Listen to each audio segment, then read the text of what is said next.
Morning, everyone. Welcome to Dual Enrollment, our conference here on the second day. We are so pleased that all of you could be with us from across the country and so many different shareholders when we look at this incredible opportunity for our students. Today, I have the distinct pleasure of introducing North Carolina's State Superintendent of Public Instruction, Catherine Truitt. She's going to bring you remarks from the great state of North Carolina, where this conference is being hosted from. Thank you so much for being here, everybody.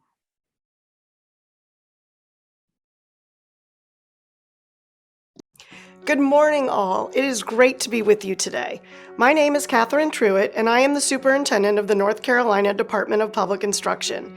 It is my privilege to speak to you and welcome you to the Dual Enrollment Accelerating Educational Attainment Conference. As leaders supporting dual enrollment opportunities across our nation, you have the ability to develop and strengthen policies, practices, and supports for school personnel and students. It is through your work that we are broadening student pathways to success. In North Carolina, we have learned that supporting student success in dual enrollment requires a structure of ongoing collaboration with our school district and college partners. It's this partnership that enables us to stay aware of struggling students so that we can proactively provide timely support for each of them. Across our state, we have also seen how important intentional advising is for dually enrolled students.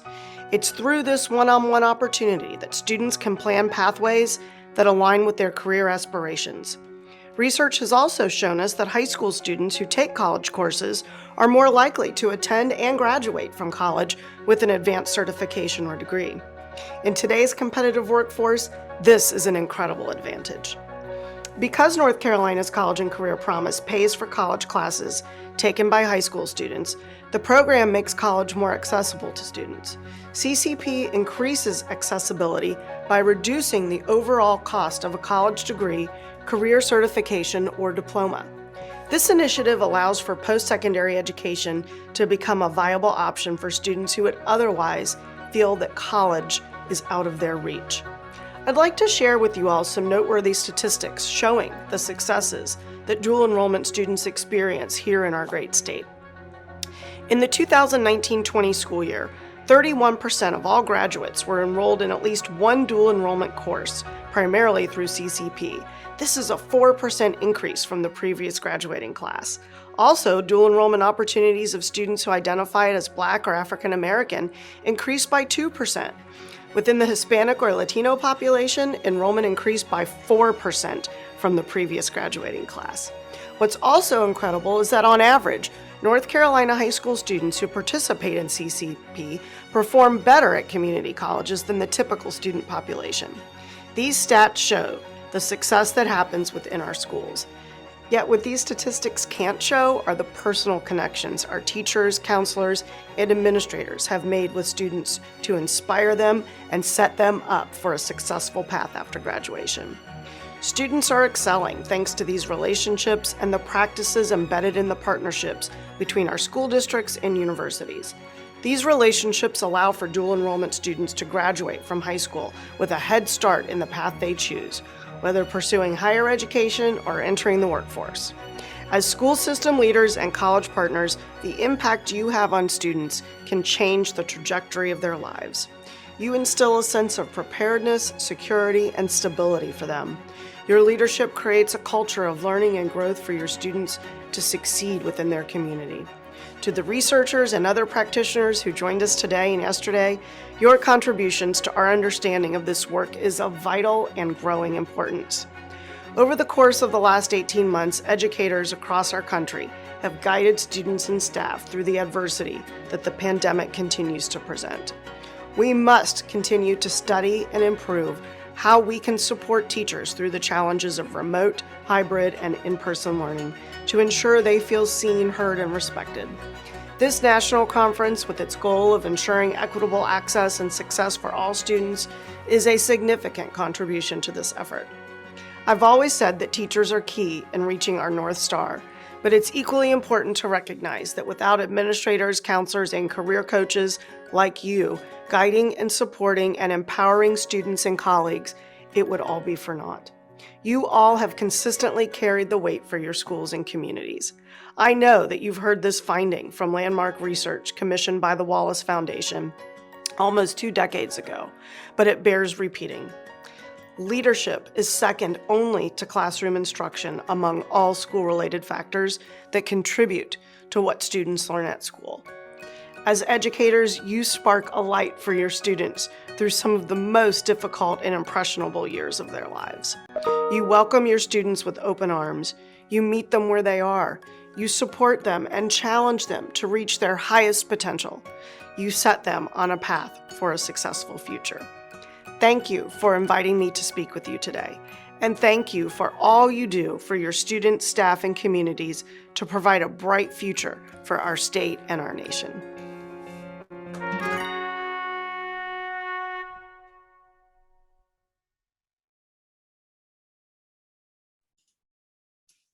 Thank you, Mary. And thank you to Superintendent Truitt. That was very inspiring. I'd like to welcome all the participants today. We had a great day yesterday and expect more of the same today. It's very exciting to have everybody participate. And I'm going to just go ahead and turn this over, this panel talking about research in dual enrollment, and turn it over to the host, Jennifer Zinth. Hi, thank you so much, and welcome everyone to day 2 of this conference. I'm Jennifer Zinth. I'm a Denver-based researcher on dual enrollment. For the last 15 years, I've been conducting state policy research and analysis on dual enrollment and other transition topics. Previously at Education Commission of the States, a Denver-based national nonprofit organization serving state policymakers across the 50 states. And since 2019 as a self-employed consultant, but continuing to work with states, foundations, and nonprofit organizations nationally. So I'm joined today by an illustrious panel of dual enrollment and early college researchers. I'll invite each of them to introduce themselves briefly, starting off with John. Hey, good morning, everyone. It's such an honor to be with you all. My name is John Fink. I'm a senior research associate at the Community College Research Center, which is based at Teachers College at Columbia University. And I'm located in Philadelphia, Pennsylvania, just right up the coast from many of you there down in North Carolina. And as you can see, it's a beautiful day. And I took a English 101 course for concurrent enrollment in my Wisconsin high school way back in the day. And I still remember how much of the struggle it was to understand the book, The Sound and the Fury. Thanks, John. Jenny, would you like to introduce yourself? Sure. So I'm Jenny Nagaoka. I'm the Deputy Director at the University of Chicago Consortium on School Research. So I think I'm relatively new to the dual enrollment scene. I've been doing work on the transition from high school to college and thinking about college readiness. So dual enrollment has sort of fit in there, but specifically around dual enrollment, I'm a little bit more recent to it. But I think I've done a lot of research thinking about how do we support students in the transition from high school to college, academically, socially, emotionally, and what can high schools and colleges do to ease that transition. So I guess we're sharing our dual enrollment experiences or fun facts about ourselves.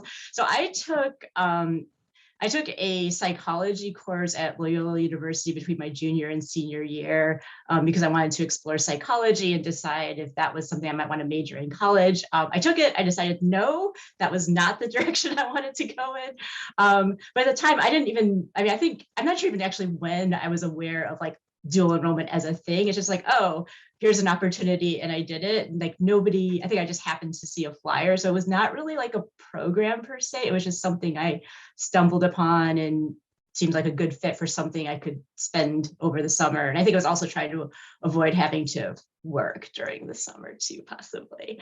So that's me. Thank you, Jenny. Julie? Hi, everyone. Greetings from the great state of North Carolina. I'm Julie Edmunds. I work at the Serve Center at the University of North Carolina at Greensboro. And our day is gorgeous too, John. It might even be more gorgeous than yours. I don't know. It's beautiful and sunny and only in the 70s with no humidity. So, which is unusual for us. I've been studying early colleges in particular since 2006. We have a longitudinal experimental study of the work that's been going on in North Carolina, and we've been following kids in real time. We also have looked at a bunch of other efforts to implement early college strategies in comprehensive high schools across the country.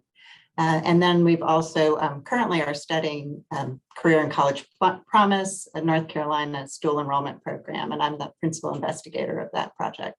And I knew nothing about dual enrollment when I was young. I don't even know that that was an option for me. So I do not have a fun little story. So I'll turn it back to you, Jennifer. Thank you, Julie. And I should add that Julie is one of the leaders of organizing this whole conference. So kudos to you, Julie, for all your efforts on this front. And I forgot to add my dual enrollment story. Like you, Julie, dual enrollment wasn't a thing at my high school. I think I grew up in Colorado. The statutes were on the books at that time, but I didn't know about dual enrollment until I was a sophomore in college when I found out that the younger brother of a guy I was dating as a sophomore was taking a calculus class at a community college after school. I was like, you're allowed to do that? Nobody ever told me you're allowed to do that. And I felt so angry, and I think that's kind of what put a fire in my belly to research this issue. I know that probably many high schools around the country who are in that same spot where I was many years ago. So we'll be talking today from a research perspective about a variety of topics related to dual enrollment in early college, including access and equity, student supports, program quality, including intentionality, long-term impacts, and areas for future research. And so before we dive in, just a couple of very quick notes. I will be using the term primarily dual enrollment, talking about college courses offered to high school students, regardless of where the course is being taught, by whether a faculty teacher, a faculty member, or a high school teacher, or course modality. And we invite questions in chat throughout this. We have some things we'd like to touch upon, but we invite you to pose your questions in the chat, and we'll take those as we can. So starting off first with access and equity, I'd like for each of the panelists to talk a little bit about what the research tells us about the challenges nationally related to dual enrollment access and participation. And so John, we'll start off with you. Can you share some of your data with us? Sure. Thanks, Jennifer. I just realized that we're Team J over here, Julie, John, Jenny, and Jennifer. So this is great. So I've been doing descriptive research, looking nationally and in states at just the rise of dual enrollment and who is getting access and who's not getting access, and what are some factors that explain that. One of the challenges is there's not really good national data on this, the number of high school students taking college courses or dual enrollment. There's been a couple official counts from the Department of Ed, but I've been looking at what this looks like in terms of college enrollments using age as a measure of, students who are 17 and younger who are enrolled at colleges, thinking that this is a pretty good guess at the growth of dual enrollment. So I just have some kind of like setting the landscape a little bit.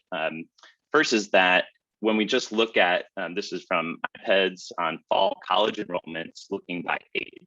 Here's the group of students who are 17 or younger. So you see a trend like this, we know there's some sort of Doogie Housers out there going to college early, but we see something like this, we think it's really reflective of the growth of dual enrollment.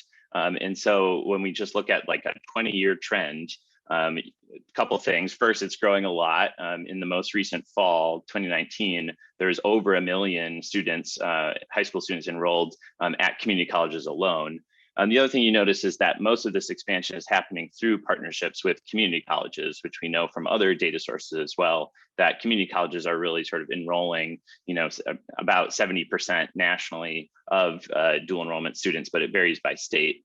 We've been looking at this to see sort of which colleges have been growing, which states have been growing more, and especially since 2011, as the older adult enrollments, like 25 and older, have declined in community colleges. You really, with the growth of high school students, larger and larger shares of community college student populations are, high school students. So that's just a really important trend to keep an eye on. When we look at, I can share some links to our websites where you can look at your local results. But North Carolina, like many states, has had a large growth, and like the country more broadly, most of this is happening through partnerships with community colleges. And then when you look at just of all of colleges fall enrollment, what % is coming from that 17 or younger school group. Nationally, it's about 16% of community colleges enrollments, but in some states like Iowa, Idaho, it's really like a third or more. And in some individual colleges, it's like 40 or 50% of enrollments are coming from high school dual enrollment. You can see here in North Carolina, for fall 2019, it was about 23%. And so for many colleges, we talk about this from the high school and secondary perspective, this is an important acceleration strategy. But from the college perspective, this is a really core service population, and that's really increased over time. And so I think it really sort of raises the stakes around who's getting access and how can colleges better support the students and attract them back after high school. The other research that I've done is looking at the civil rights data collection from the Department of Ed Civil Rights Office for Civil Rights. And this is a national survey census really of all secondary schools. And what we've done is we looked at the participation rates in school districts. What percent of high school students took a dual enrollment course in the most recent year here, which is 2017-18. And here's just mapping this out nationally. All the school districts with the deeper blue showing higher participation rates. And so as you can see, dual enrollment is pretty widespread nationally. Although there's about 1.5 million of these students participating in dual enrollment this year compared to more like 3 million students taking AP courses. You can see that compared to AP, dual enrollment is serving more of a geographically dispersed area in the country, whereas AP is more concentrated in more urban or coastal areas. So I just think just geographically, it's pretty interesting to see these two primary sources of high school, early college acceleration, sort of where they're mapped across the country. The other finding from this work, and I have some links here, you can go and look up your local school district or school results, is just that we see a pretty large equity gaps. Here focusing on racial equity gaps in terms of access, both to dual enrollment and AP courses. This replicates and is consistent with a lot of prior work that sort of explains the various policies, practices, and sort of mindsets or cultures that sort of explain and are exclusionary and have disproportionate effects on Black and Hispanic and other minoritized groups in terms of accessing these opportunities. But when we look at this on this data nationally, this is looking at the composition. You can see that Black, Native, Hispanic, and Pacific Islander students just nationally are underrepresented in both dual enrollment and AP courses. And this, as you can imagine, varies a lot by state and by local school district and individual schools, which presents a lot of data, but also gives us some insight as to where we can learn from places that have better results. Which leads me to my last slide, which is just one, I think Dr. Stout showed a similar slide from this work in the opening yesterday. But when we just look at, for example, racial equity gaps, looking at comparing white and Black student participation rates across the country, we just see there's a lot of variability in terms of school districts. Some school districts having similar rates between student groups by race, other districts shown in deeper purple here, having larger gaps in participation. But I think the one sort of key finding that has always stuck with me from this research is that, although these equity gaps are pretty widespread, about 1 in 5 school districts across the country have closed these gaps, which really has motivated a lot of our research in terms of what can we learn from places that are having more success, broadening the benefits of dual enrollment.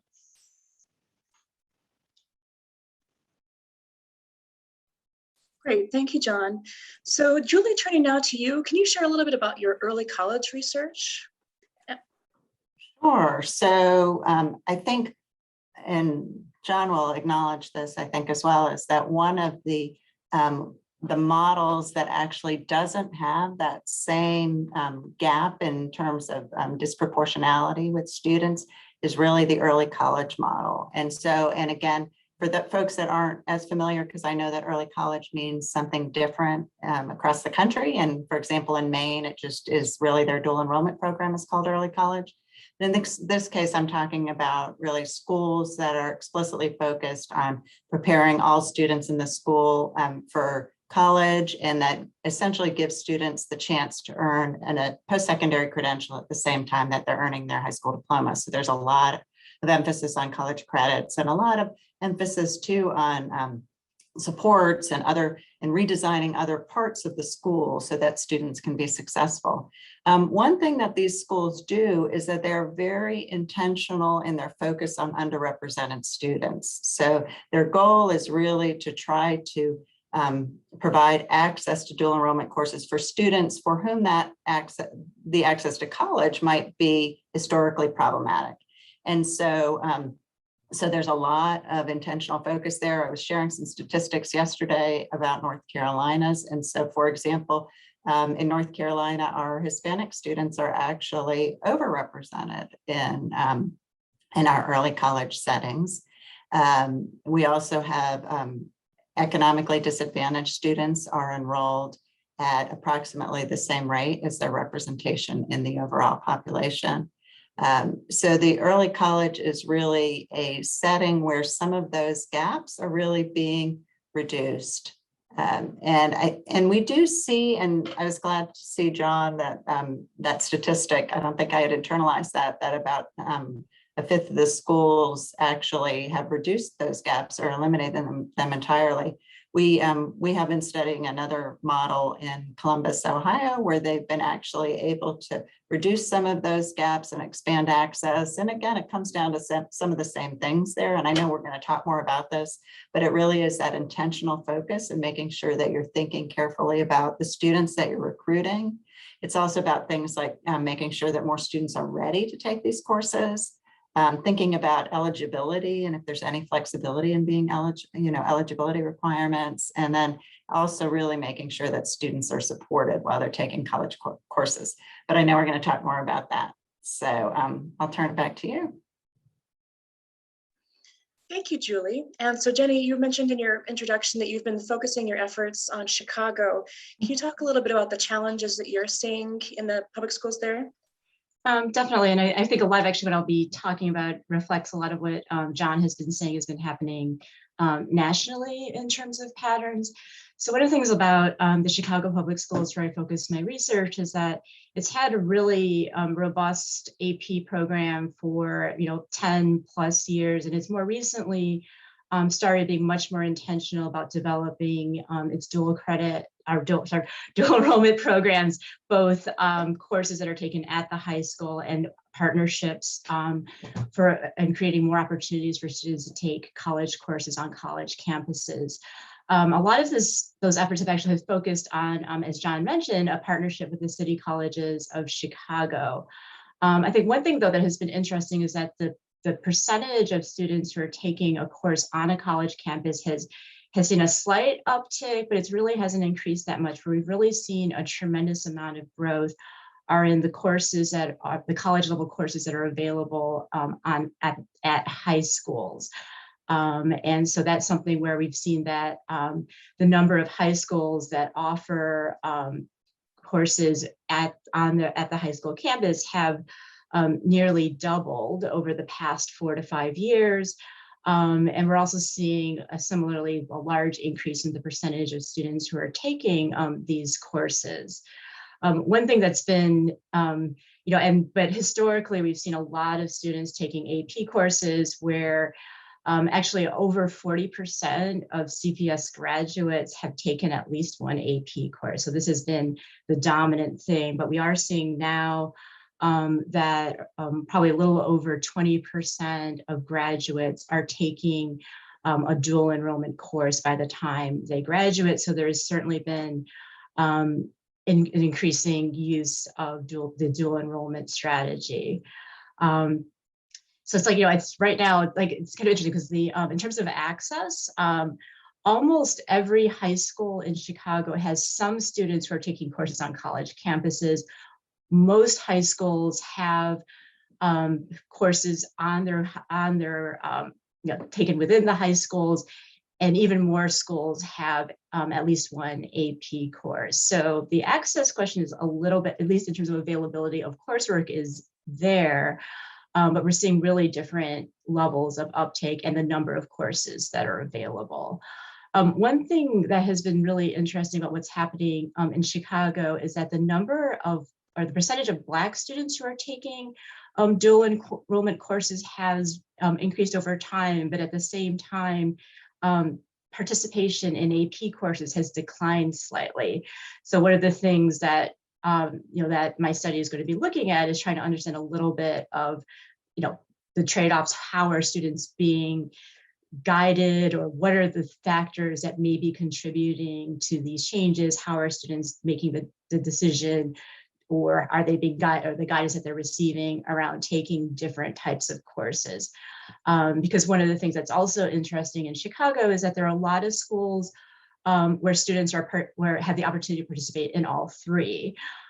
So that there's courses that are available in the high school, there are AP courses, and also opportunities to take courses at college campuses. And the question around equity has been a really big focus of the efforts in Chicago. So with this partnership with the City Colleges of Chicago, students are able to take the courses at the City College campuses for free. There's also some support for books and transportation and things like that.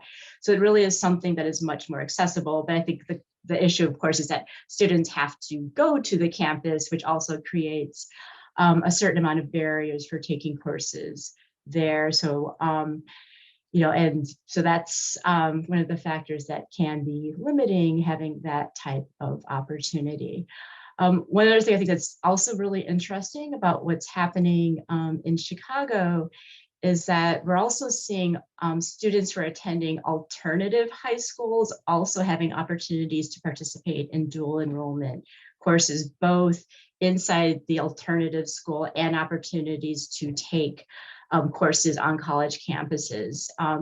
This is, I think, something that is really not how we traditionally think about dual enrollment, but one of the things that the Chicago Public Schools has been doing as they have been having more and more students attending alternative schools is realizing that they don't just want students who are going to the alternative schools to be graduating from high school. They also want to be thinking about what's happening to them in terms of that next step. And one of the ways that they are thinking about this is providing dual enrollment opportunities to those students as well. So there has been really this focus on trying to make dual enrollment available to as many students as possible.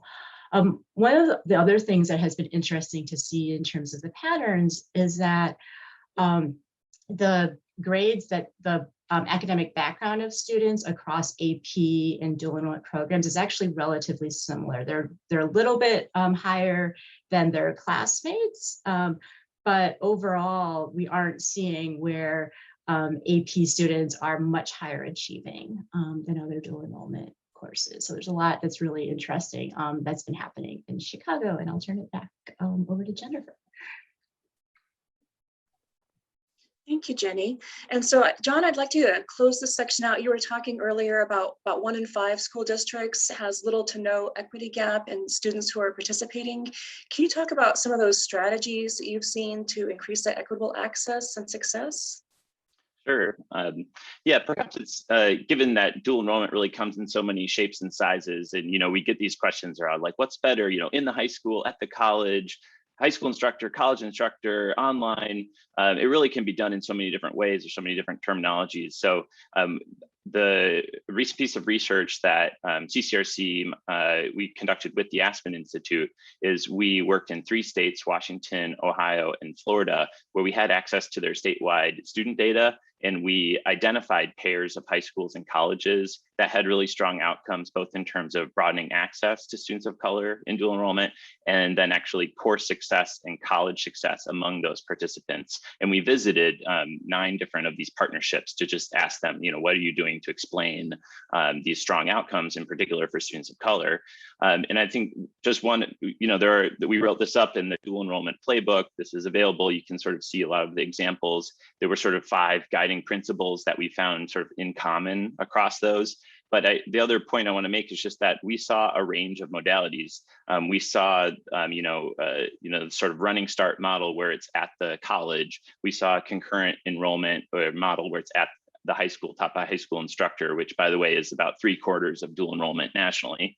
So I think that one of the meta sort of takeaways is just it's possible to do it well in these different formats, but there's just different things you want to attend to. We've already heard some of this, like obviously if you go to the college, you can have more of a college experience because you're going to the college, but there's transportation barriers. There's other sort of barriers that are really important to address.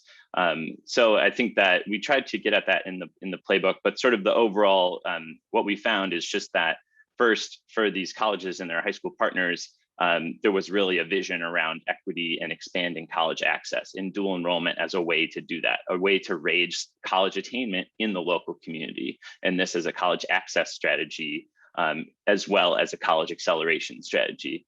And then with that, there was a various series of tactics around how do you actually do that? What does the outreach look like so that, you know, students like many of us shared aren't just finding out about this haphazardly, but actually that there is a strategic outreach, in particular, because the study was focused on expanding access to students of color, a real sort of embedded and outreach to communities of color and to parents and families and civic organizations to make folks know that, you know, this is pre-college, you're welcome, this is for you. And then, you know, a lot around placement and eligibility policies, sort of, you know, both working within the placement testing regimes that may exist within states to sort of do boot camps, have everybody taking the test so that, you know, opting into the test isn't a barrier. But also we heard about alternatives to placement testing, high school grades, you know, just letting anybody who's interested in with extra supports. And I think that whole conversation has really changed after the pandemic and, you know, all that's happened there. So I hope we can talk more about that. But even though broadening access perhaps is the easy part, but then what are the extra supports that are put in place to make sure that, you know, everybody is brought up to that college level and provided the required supports to be successful. So a lot around advising and supports, instruction, and then there's a real, I think, opportunity in terms of next steps to better use data and to look at who's participating, who's benefiting, who's not, and which schools that colleges are particularly partnering with or not. Thank you, John. So you were talking a little bit about student supports. I think we'll pivot over to the next set of questions around that. So, you know, broadly speaking, what do we do to make sure that students are successful in these courses? Julie, can you talk about what you found on that topic? Sure. I'm going to take a second, though, and actually follow up just quickly on a point that Jenny made about AP and the fact that she sometimes sees some substitution there and some switching. So basically that some students are being moved from AP to dual enrollment, and so that there's not actually as much expansion of access in college level courses. And I would say that in our research, we've actually moved to we look at both of those. So we consider when we're looking at study or at the impact, of certain programs, we're like, what's the impact on students participating in a college level course? And so, and in that case, and that way if students are being steered away from AP and into dual enrollment, sort of we're still capturing that, because I think that's an important part of the story. And I think the idea is that you want to make sure that we actually genuinely are expanding access and expanding the pie and just not moving students from one kind of a college level course to another.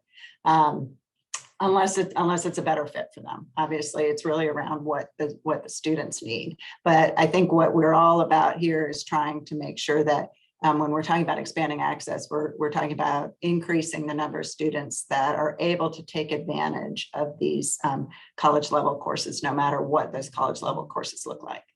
And so in terms of support, so if you are expanding the pie, if you're actually increasing the number of students who are taking those courses, some of those students are going to be ones who maybe haven't had those expectations placed on them in the past, and they still are going to be high school students, 15-year-olds, 16-year-olds, 17-year-olds with some questionable judgment at times and things like that.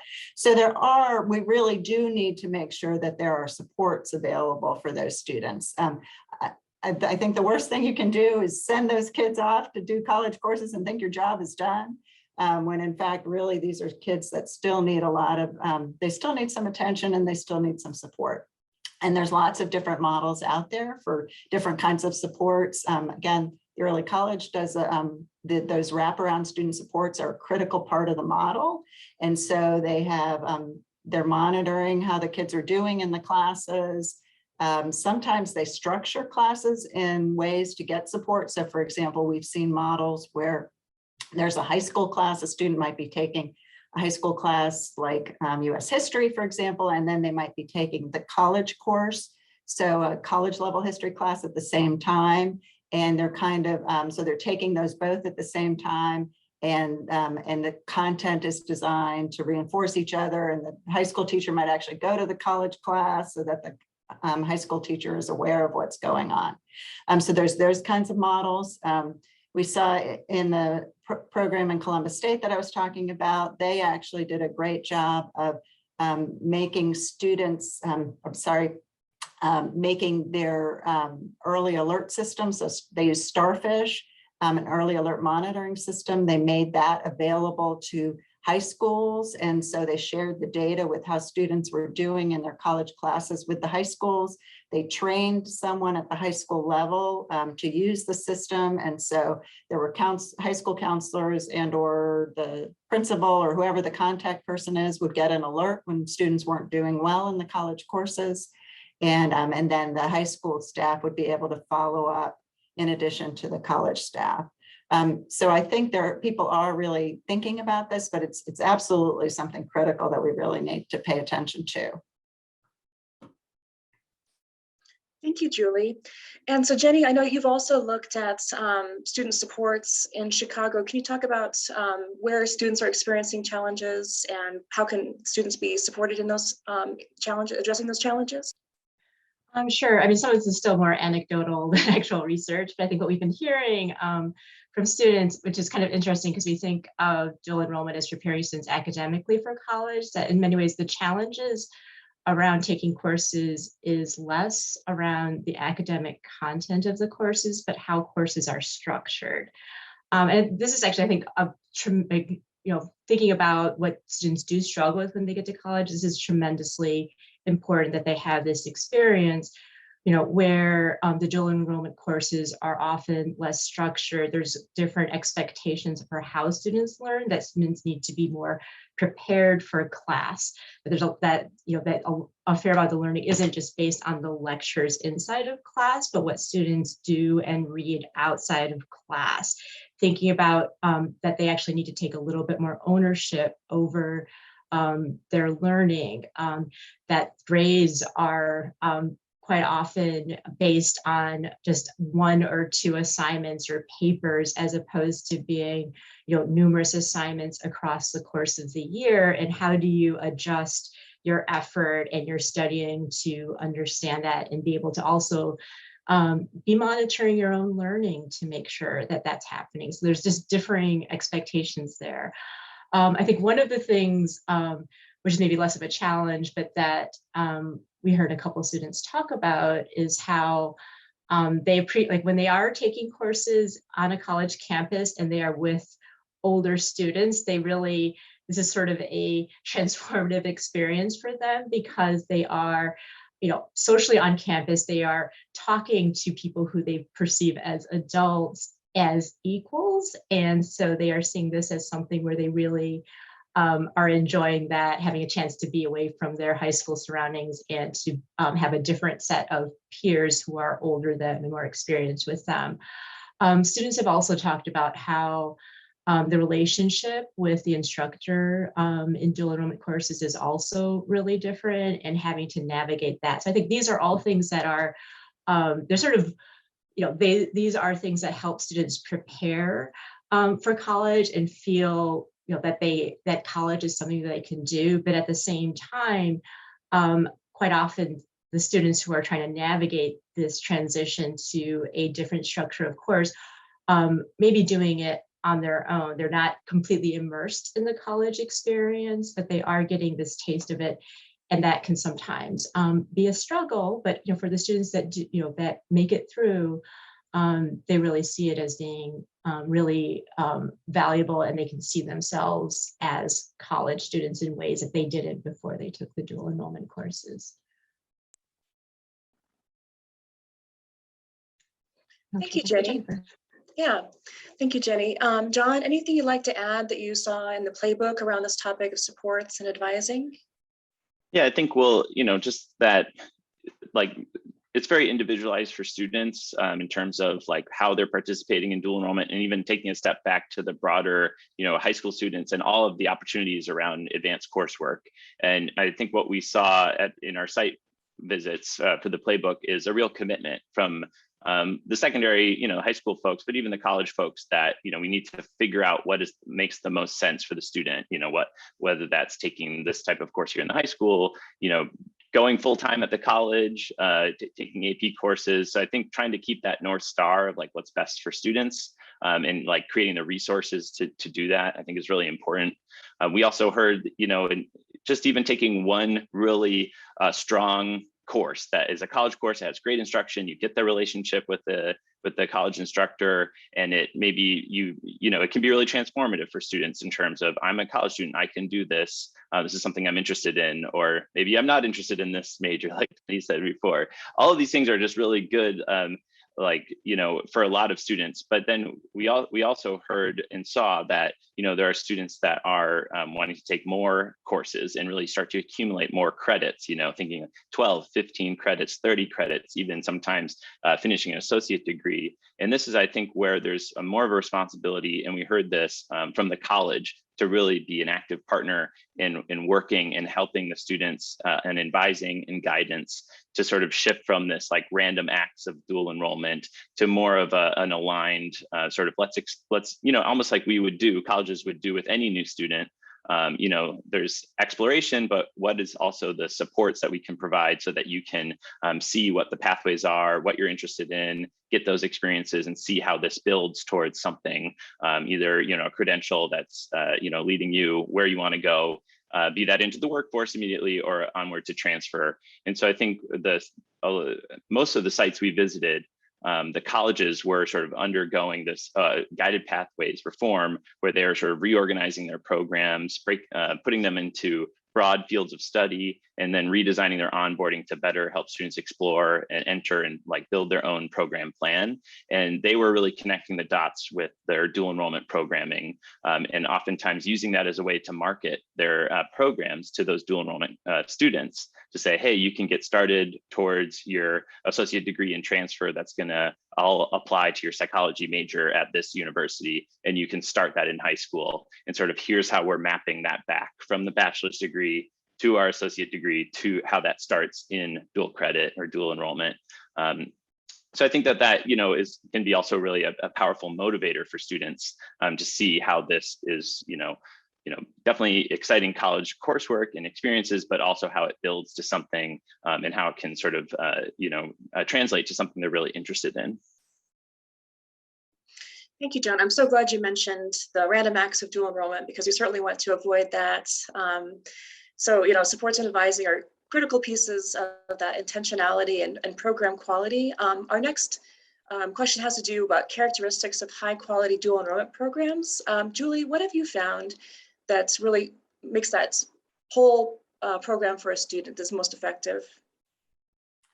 Yeah, it's an interesting question, because, our study is not necessarily designed to figure out which of the components are sort of most important. So I think we assume, so from my perspective, it really is that there needs to be this comprehensive vision of what students are doing, and that you're thinking holistically about the other parts of high school as well. So it's not just about adding dual enrollment courses into your regular high school program. You're also taking the opportunity to think about readiness and, well, what's the implications? So what are the implications for instruction in your class, in your school? What are the implications for the high school courses and the content of the high school courses that students need to take if they need to be ready to take advantage of some of these college courses?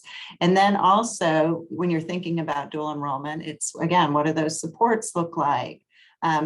Making sure that the instruction that's going on in the dual enrollment courses are of high quality. So you've got organizations such as NASEP, and I think you're going to hear from Amy later today. They've developed accreditation procedures to ensure that when dual enrollment courses are taught in the high school, that they are of high quality. so that they are basically students are receiving the same experience like they would in a college, same quality and rigor of the curriculum, same expectations for students, faculty meeting the same standards, and that students receive supports from the college. And then early colleges themselves have a set of design principles that, again, focus on this holistic high school experience that students, that ensure that students are ready and supported. So I think the more we can articulate those and think more holistically about programs, again, it's not just about adding on college courses to your high school, but it's about thinking about how the rest of your high school then can be re-envisioned to make sure that students are supported and or are ready to take advantage of these opportunities and are supported when they do so. Thank you, Julie. So we have about 4 minutes left. I'm going to ask each of our panelists to give a lightning round response to a question that they would like to close out on. And Jenny, we'll start with you. Research? Sure. So the questions like what next steps would be for future research. And I think one of the questions as we're trying to expand dual enrollment opportunities, and AP and IB are also really allowed for students to be taking college bearing courses during high school, like figuring out like, are there types of courses or types of experiences that are valuable for different types of students or different types of schools, really trying to target some of these programs. Because I think right now, there's sort of a more is better, and everybody should take, or we should have more and have more access, which I think is good to have greater access, but making sure that there's also a question of fit, or if there's a sequencing around taking different types of courses that is really helpful for students and will help them be successful when they make that transition to college. Thank you, Jenny. John, tell us a little about next steps, where people should start, where they should go next if they'd like to get started on this. Sure. Well, something that still sticks with me from what in the opening remarks said about like there's good strategy, or maybe there isn't good strategy, but it's really like the individuals and the folks doing the work that make it happen, that really execute on that. And that was absolutely true in our field work. And at each of the places we visited, there was like definitely champions of thinking about, is this fair? How, I'm seeing things that look a little bit off here in terms of who's getting access and what can we do to like make that better. So I think that just the work that folks are doing on the ground is so influential in terms of improving these outcomes. And we try, in addition to writing up our findings, we tried to provide, sets of, getting started guides, conversations, agendas, guiding questions.